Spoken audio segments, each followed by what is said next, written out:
Hello guys, এটা হচ্ছে Samsung F22 যেটা আজকের ভারতীয় মার্কেটে লঞ্চ করে দেওয়া হয়েছে। ভিডিওটা শুট করার আগে একটু ভাবলাম যে শুধু এই স্মার্টফোনটা রিভিউ না করে এই স্মার্টফোনে যে সমস্ত কম্পিউটার আছে সেই সমস্ত কম্পিউটারকে নিয়ে একটা ভিডিও করাই যেতে পারে। এই কম্পিউটার কি কি আছে আগে এটা জেনে নিন। এই স্মার্টফোনের যে সমস্ত কম্পিউটারগুলো আছে, ফার্স্ট কম্পিটিশন যে স্মার্টফোনটা দেবে সেটা হচ্ছে রেডমির তরফ থেকে রেডমি নোট 10, আপনাদের সকলের প্রিয় স্মার্ট। এরপরে কম্পিটিশনে আমি যাকে রেখেছি সেটা হচ্ছে পোকো M3 Pro 5G। এবার আপনি বলবেন 4G স্মার্টফোনের মাঝখানে 5G স্মার্টফোন নিয়ে আসছেন কেন? এছাড়াও কিন্তু অন্যান্য স্মার্টফোন ছিল যেগুলো কিন্তু 2021-এ লঞ্চ হয়নি, 2020-তে লঞ্চ হয়েছিল। কিন্তু আজকের এই কম্পিটিশনের ভিডিওতে আমি মূলত 2021-এর স্মার্টফোনগুলোকেই রেখেছি। তো দেরি কিসের, শুরু করা যাক। এবং সবথেকে বেশি ইম্পর্টেন্ট একটা বিষয় আপনার জানা উচিত, যেটা হচ্ছে আপনি যে ভিডিওটা দেখছেন নিচে যে রেড কালারের বাটনটা আছে ওখানে সাবস্ক্রাইব করা অত্যন্ত প্রয়োজনীয়। বেল আইকনটাও ক্লিক করতে হবে এরকম ধরনের ইন্টারেস্টিং ভিডিও পেতে। এরকম প্রমোশন করলাম।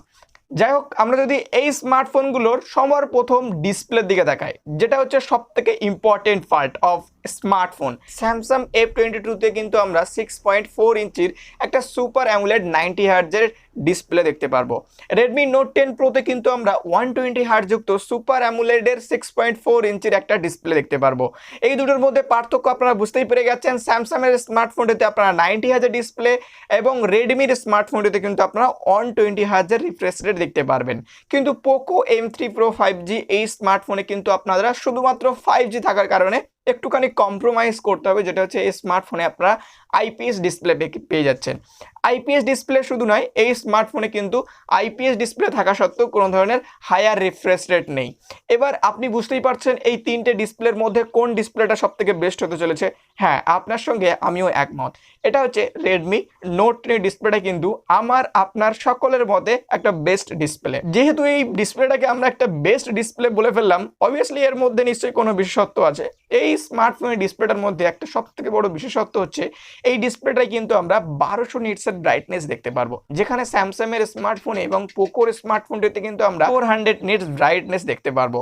এবং কোথায় 400 নিটস ব্রাইটনেস এবং কোথায় 1200 ব্রাইটনেস আপনারা কম্পারিজন করলে অবভিয়াসলি বুঝতে পারবেন। শুধু স্পেসিফিকেশন অনুযায়ী নয়, আপনারা আগে অনেক রিভিউ কিন্তু দেখেছেন যে 1200 নিটসের ব্রাইটনেস রেডমি নোট 10 সিরিজকে কিন্তু কত বেশি পপুলার করেছে। এরপরে যদি আমরা পারফরমেন্সের দিকে দেখি, পারফরমেন্সের দিক থেকে দেখতে গেলে যদি আমরা পোকোর দিক থেকে শুরু করি, পোকো M3 Pro 5G তে কিন্তু আমরা পারফরমেন্সের দিক থেকে ডায়মন্ডসিটি 700 প্রসেসর দেখতে পারবো, যেটা কিন্তু একটা 5G প্রসেসর। এবার আপনার মনে কোশ্চেন আসতেই পারে এই প্রসেসরটা অ্যাকচুয়ালি কোন স্ন্যাপড্রাগনের প্রসেসরের সাথে তুলনা করা যেতে পারে। আপনি যদি মোটামুটি 700 সিরিজের প্রসেসরের পারফরমেন্স দেখেন, মিডিয়াটেকের এই প্রসেসরের পারফরমেন্স দেখেন, তাহলে কিন্তু বেশ কিছু সিমিলারিটি আপনারা দেখতে পারবেন। শুধু একটাই পার্থক্য দেখতে পারবেন স্ন্যাপড্রাগনের 700 সিরিজের প্রসেসরে, অর্থাৎ 710, 712, 720 এই প্রসেসরগুলো 4G প্রসেসর, কিন্তু এটা একটা 5G প্রসেসর। কিন্তু পারফরমেন্সের দিক থেকে কিন্তু আপনার এই প্রসেসরগুলোর সাথে মিডিয়াটেকের ডায়মন্ডসিটি 700 প্রসেসরটাকে তুলনা করতে পারেন। এবং যদি রেডমি নোট 10 এর দিকে দেখি, এখানে আপনারা স্ন্যাপড্রাগনের 678 প্রসেসর দেখতে পারবেন। এটা দেখে একটু ঘাবড়ে যাবেন না, কারণ এই প্রসেসরটা আপনারা সকলেই জানেন একটা পুরাতন প্রসেসর। যেই প্রসেসরটাকে আপনারা রেডমি নোট 7 প্রো স্মার্টফোনে দেখেছিলেন না, স্ন্যাপড্রাগনের 675 প্রসেসর, সেই প্রসেসরটাই সেম প্রসেসর, শুধু জাস্ট একটুখানি ক্লক স্পিডটাকে বাড়িয়ে দেওয়া হয়েছে। এটি একটি 11 ন্যানোমিটারের উপরে বেস করে তৈরি করা প্রসেসর। এরপরে যদি আপনারা স্যামসাং গ্যালাক্সি F22 এই স্মার্টফোনটার দিকে দেখেন, এখানে কিন্তু একটা বেশ চমৎকার প্রসেসর দেওয়া হয়েছে, যেটা হচ্ছে মিডিয়াটেকের হিলিও G80 এবং স্ন্যাপড্রাগনের এই 678 প্রসেসর, দুটোর পারফরমেন্স কিন্তু বেশ একই রকমই। এবং এখানে যদি পারফরমেন্সের দিক থেকে দেখেন, এখানে কিন্তু obviously Poco M3 Pro 5G এই স্মার্টফোনটা কিন্তু রকেটের বেগে বেরিয়ে যায়, অর্থাৎ এই স্মার্টফোনটাই কিন্তু আপনাকে পারফরমেন্স বেশি দেবে।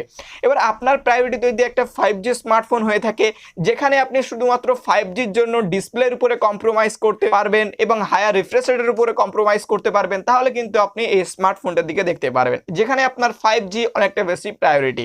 এখানে একটা কথা বলে রাখি, এখানে কিন্তু পোকোর এই স্মার্টফোনটিতে আপনারা ভাববেন না যে কম 5G ব্যান্ড আছে। এখানে কিন্তু কোম্পানি আপনাকে 5টা 5G ব্যান্ডের সাপোর্ট দেবে, অর্থাৎ ইন ফিউচার যখন ইন্ডিয়াতে কিংবা বাংলাদেশে কোনো কালে বলতে যখনই হোক একটা যখন 5G আসবে, তখন কিন্তু আপনি 5Gর সুবিধা কিন্তু এই স্মার্টফোনটাতে বেশ ভালো মতোই উপভোগ করতে পারবেন। এরপরে যদি ক্যামেরার দিকে আসি, ক্যামেরার দিকে দেখতে গেলে এই তিনটে স্মার্টফোনের মধ্যে বেশ কিছু পার্থক্য আছে। আমরা রেডমি নোট 10 এবং স্যামসাংয়ের F22 এই দুটো ক্যামেরার মধ্যে কিন্তু একটু পার্থক্য দেখতে পারবো। F22 এই স্মার্টফোনটার মধ্যে 48 মেগাপিক্সেলের মেইন ক্যামেরা, 8 মেগাপিক্সেলের আলট্রা ওয়াইড এবং 2 মেগাপিক্সেলের দুটো ক্যামেরা আছে না, আপনারা জানেন এই দুটো ক্যামেরা একদম বেকার ক্যামেরা। এরপরে রেডমি নোট 10 এর দিকে যদি তাকাই, এখানেও কিন্তু 48 মেগাপিক্সেলের একটা ব্যাক সাইড ক্যামেরা, 8 মেগাপিক্সেলের আলট্রা ওয়াইড, 2 মেগাপিক্সেলের ম্যাক্রো এবং ডেপথ। এখানে কিন্তু ম্যাক্রো এবং ডেপথকে একসঙ্গে করে দেওয়ার ফলে কিন্তু এখানে আমরা যে অ্যাজ এ রেজাল্টটা পাবো সেটা কিন্তু অনেকটা বেশি কোয়ালিটিফুল রেজাল্ট কিন্তু আমরা দেখতে পারবো। এবং এই দুটো ক্যামেরার পারফরমেন্স কতটা ভালো হবে সেটা যখন আপনার ডে টু ডে লাইফে একটা পারফরমেন্স দেখবেন তখন কিন্তু আপনি বুঝতে পারবেন। সামনের ক্যামেরার দিকে যদি আসি, এখানে কিন্তু স্যামসাংয়ের স্মার্টফোনে আমরা 13 মেগাপিক্সেলের একটা সেলফি ক্যামেরা, রেডমির স্মার্টফোনেও আমরা 13 মেগাপিক্সেলের একটা সেলফি ক্যামেরা দেখতে পেয়ে যাব। এরপরে যদি আমরা পোকো M3 এর দিকে তাকাই, এখানে কিন্তু ক্যামেরাতেও অনেক বেশি কম্প্রোমাইজ করা হয়েছে শুধুমাত্র 5Gর কারণে। 48 মেগাপিক্সেলের মেইন ক্যামেরা এবং 3টে 2 মেগাপিক্সেলের ক্যামেরা দিয়ে দেওয়া হয়েছে। অর্থাৎ আমি কোম্পানির কাছে একটাই কোশ্চেন করতে চাই যে এই 3টে 2 মেগাপিক্সেলের ক্যামেরা দেওয়ার কি মানে আছে? মানে 3টে 2 মেগাপিক্সেলের ক্যামেরা না দিয়ে শুধু যদি একটা 48 মেগাপিক্সেলের ক্যামেরা দিয়ে দিত, আমার মনে হয় এটা অনেক বেশি কাজের ছিল। এবং সামনে আপনারা 8 মেগাপিক্সেলের একটা camera Poco M3 Pro 5G স্মার্টফোনে দেখতে পেয়ে যাচ্ছেন। আপনাদের কি মনে হয় শুধুমাত্র 5Gর জন্য আপনারা একটা স্মার্টফোনে এত কিছু কম্প্রোমাইজ করতে পারবেন? Depends on you. আপনার কি প্রায়োরিটি আছে আই ডোন্ট নো, বাট আপনার কি প্রায়োরিটি আছে সেটা আপনি ভালো করে জানেন। অর্থাৎ ডিসিশন আপনাকেই নিতে হবে। আমি জাস্ট আপনাকে সামনে বলতে পারি এই অপশানগুলো আপনার সামনে খোলা আছে, আপনি এই দিকে যেতে পারেন। এখানে এবার একটা পরিষ্কার কথা বলে দিই, এই তিনটে স্মার্টফোনের মধ্যে পারফরমেন্সে একটা জিনিস আমি যেটা বলিনি সেটা হচ্ছে র্যামের টাইপ কি আছে এবং স্টোরেজের টাইপ কি আছে। যদি আপনি স্যামসাংয়ের স্মার্টফোনটার দিকে দেখেন, আমি অনেক রিসার্চ করে দেখেছি কিন্তু কোনো জায়গায় এর স্টোরেজ টাইপ এবং র্যামের টাইপ কিন্তু আমি দেখতে পাইনি। রেডমির স্মার্টফোনটার দিকে দেখতে পেলে আমি অ্যামাজনের একটা সাইডে গিয়ে দেখি, সেখানে কিন্তু আমি UFS 2.1 এর স্টোরেজ দেখতে পেয়েছি। এবং এখানে যদি আমরা পোকো M3 Pro 5G স্মার্টফোনটার দিকে দেখি, এখানেও কিন্তু আমরা UFS 2.1 এর স্টোরেজ দেখতে পেয়েছি, কিন্তু LPDDR4X এর র্যামের সাপোর্টও দেখতে পেয়েছি। যেখানে কিন্তু রেডমি নোট 10 এই স্মার্টফোনটাতে কিন্তু কোনো ধরনের র্যামের কি সাপোর্ট আছে সেটা কিন্তু আমরা জানতে পারিনি। এবং তিনটে স্মার্টফোনই আপনি যদি কার্ড লাগিয়ে দেখেন ভালো করে, তাহলে তিনটে স্মার্টফোনে কিন্তু আপনারা 12,000 টাকা প্রাইসে কিন্তু ভারতীয় মার্কেটে পেয়ে যাচ্ছেন। এবং এই স্মার্টফোনটা যখন বাংলাদেশে যাবে, আপনি এর প্রাইস 17 থেকে 18,000 টাকা ধরে নিতে পারেন। এই যে বিশেষ করে স্যামসাং F22 স্মার্টফোনটা আছে, এটা যখন বাংলাদেশে অফিসিয়ালি যাবে 17-18,000 টাকা, মিনিমাম 17-18,000 টাকার বেশি যদি হয় তাহলে মনে করবেন স্যামসাং এই স্মার্টফোনটাকে বাংলাদেশে অফিসিয়ালি ঠিক প্রাইসে লঞ্চ করেনি। মিনিমাম এই স্মার্টফোনের প্রাইস 18,000 টাকা হওয়া উচিত, তার বেশি এই স্মার্টফোনটার প্রাইস একেবারেই হওয়া উচিত নয় বাংলাদেশের প্রাইস অনুযায়ী। At the end of the day আপনাদের মুখে একটাই রেজাল্ট আছে, যদি আপনি একটা অল ওভার পারফরমেন্সওয়ালা স্মার্টফোন কিনতে চান সেক্ষেত্রে কিন্তু আপনাকে যেদিকে যেতে হবে সেটা হচ্ছে রেডমি নোট 10 এই স্মার্টফোনটার দিকে যেতে হবে। এবং এখানে কিন্তু একটা কম আপনাদেরকে বলতে ভুলে গিয়েছিলাম যে স্যামসাংয়ের যে স্মার্টফোনে কিন্তু আপনারা HD+ এর ডিসপ্লে দেখতে পেয়ে যাবেন, এবং আপনারা রেডমি নোট 10 স্মার্টফোনে কিন্তু ফুল HD+ ডিসপ্লে দেখতে পারবেন। এখানেই আপনি বুঝতে পারছেন এই তিনটে স্মার্টফোনের মধ্যে কোন স্মার্টফোনটা কম্প্যারিজনে উইন হচ্ছে।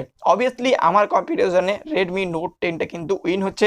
এবং স্যামসাংয়ের একটা সবথেকে বেশি অ্যাডভান্টেজ হচ্ছে এখানে কিন্তু আপনারা স্যামসাং পে এর ভার্সন পেয়ে যাচ্ছেন, কিন্তু এখানে আপনারা কোর ভার্সন পাবেন 1 UI এর 3.1 এর কোর ভার্সন দেখতে পেয়ে যাচ্ছেন, এবং স্যামসাং পে মিনি দেখতে পারবেন, কিন্তু এখানে নক সিকিউরিটি কিন্তু দেখতে পাবেন না। এবং এই স্মার্টফোনটার কিন্তু আফটার সেল সার্ভিস অনেকটা বেশি ভালো হবে। এবং কেন ভালো হবে এটা আপনাদেরকে আর বলতে হবে না, কারণ আপনারা সকলেই জানেন স্যামসাংয়ের আফটার সেল সার্ভিস কতটা ভালো হয়। এবং সেদিক থেকে যদি দেখেন, সেদিক রেডমি এবং পোকো অনেক পিছিয়ে আছে, এবং দুটোই কিন্তু একই কোম্পানির থেকে আসে, এবং দুটো সার্ভিস সেন্টারে কিন্তু ইন্ডিয়াতে বা বাংলাদেশে খুব পরিমাণ বেশি নেই। কিন্তু আপনি যদি স্পেসিফিকেশন অনুযায়ী, পারফরমেন্সের অনুযায়ী MIUI 12.5কে যদি সহ্য করতে পারেন, তাহলে কিন্তু আপনি এই রেডমির স্মার্টফোনে অর্থাৎ পোকোর স্মার্টফোনেও কিন্তু আপনারা দিতে পারেন। Depends on you. আশা করছি আজকের এই ভিডিও আপনাদের সকলের ভালো লেগেছে। ভিডিও ভালো লাগলে লাইক বাটনটা আপনার জন্য খোলা আছে, খারাপ লাগলে ডিসলাইক বাটনটাও আপনার জন্য খোলা আছে, আর খুব বেশি ভালো লাগলে কমেন্ট বক্সটাও আপনার জন্যই খোলা আছে, এবং আরও বেশি ভালো লেগে গেলে আপনার জন্য সাবস্ক্রাইব বাটনটাও খোলা আছে। তারপরে বেল আইকনটাও খোলা আছে, সমস্ত কিছু প্রেস করে বেল আইকনে ক্লিক করে অল করে দিয়ে যাবেন। পরবর্তী কম্প্যারিজন ভিডিও, টেক ভিডিও আমার তরফ থেকে আপনার কাছে পৌঁছে যাবে। আজকে এই পর্যন্তই, পরবর্তী ভিডিওতে আবারও দেখা হবে। ততক্ষণ পর্যন্ত ভালো থাকবেন, সুস্থ থাকবেন, অ্যান্ড অলওয়েজ কিপ স্মাইলিং।